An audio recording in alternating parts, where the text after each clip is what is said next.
ओम हनुमते नमः। दोस्तों, मेरा नाम है अशोक कुमार और मैं अपने चैनल पर जो भी वीडियो पोस्ट करता हूँ वो एक रियल इंसिडेंट पर आधारित होती है।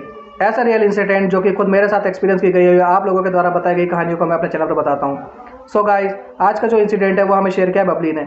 बबली जो कि उत्तराखंड से बिलोंग करती हैं, उन्होंने बताया कि जब वो अपने घर पर रहा करती थी तो उनके घर से 2-4 घर छोड़कर एक लेडी रहा करती थी। वो उस टाइम पे तो ससुराल में थी, तो उन्होंने बताया कि ससुराल में जब वो रहती थी तो उनकी कोई संतान नहीं थी। जब उनकी कोई संतान नहीं थी तो उसी बीच उनकी एक दिन बहुत ज़्यादा तबीयत ख़राब हो गई। जब उनकी तबीयत ख़राब हुई तो धीरे करते करते उनके ट्रीटमेंट को काफ़ी टाइम हो गया और बाद में उन्हें एक कुष्ठ रोग हो गया। अब मैं बताना चाहूँगा कुष्ठ रोग क्या होता है। कुष्ठ रोग एक ऐसा रोग होता है जिसमें शरीर पे फफोले टाइप के लग जाते हैं और शरीर धीरे धीरे गलना स्टार्ट हो जाता है। तो गाइस, ये सब देख के उनके ससुराल वालों ने उन लेडी को निकाल दिया घर से बाहर और वो सीधा चल के आ गई अपने मायके।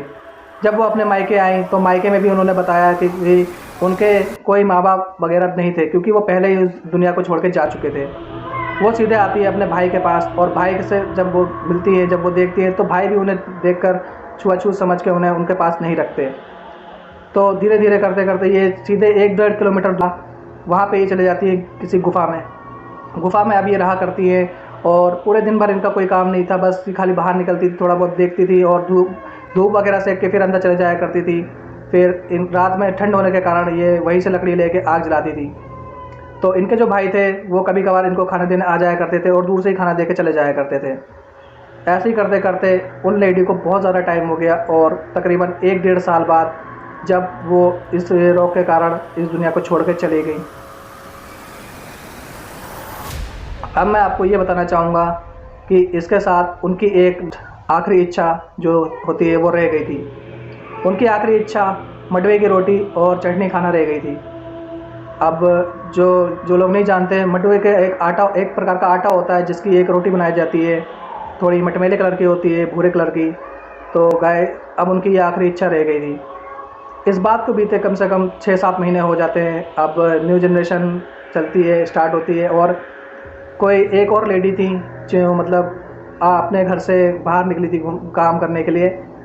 तो धीरे धीरे करते करते वो उसी जगह पे, उसी गुफ़ा पे पहुंच जाती है और गुफ़ा में पहुंचने के बाद अब मे भी ज़्यादातर लोगों को ये पता था कि उस गुफ़ा की तरफ नहीं जाया जाता है, बट वो लेडी को इस बारे में नहीं पता था क्योंकि वो नई जनरेशन की थी। तो अब वो धीरे धीरे जब वो अपने काम करके या जो भी है जहाँ भी टहल टहल के जब वापस आती है, तो जब वो घर में अपने प्रवेश करती हैं तो उनके घर में एक 6 महीने का एक बेबी था जो कि बहुत ज़्यादा रो रहा था। पता नहीं, मे भी उसकी तबीयत में बहुत ज़्यादा ख़राबी हो गई थी या फिर पता नहीं क्या, वो बहुत ज़्यादा रोने लगा।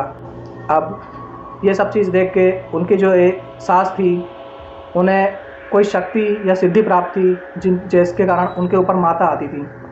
अब जैसे ही उन्होंने घर में प्रवेश किया तो उन्होंने ये चीज़ रियलाइज़ करी कि घर के बाहर कोई एंटिटी है जो उन्हें साफ साफ दिख रही थी। उन्हें यही देख के एक इतना ज़ोर का चीख मची कि उन्होंने इतनी ज़ोर से चिल्लाया कि उस एंटिटी को वहीं से वहीं भेज दिया। बट गाइस, वो जो लेडी थी उसकी आखिरी इच्छा अभी भी पूरी नहीं हुई थी। तो धीरे धीरे करते करते ये बात पूरे गांव में फैलने लगी कि जो भी वहाँ स्त्री या लेडी जाती है उसके साथ वो चल के आ जाती है। उस गाँव में ऐसी मान्यता है आज भी कि अगर वो लेडी कहीं भी किसी को भी दिखती है या फिर किसी कारणवश उनके साथ आ जाती है तो वो लोग अपने घर से मडवे की रोटी और चटनी बनाकर वहाँ रख देते हैं।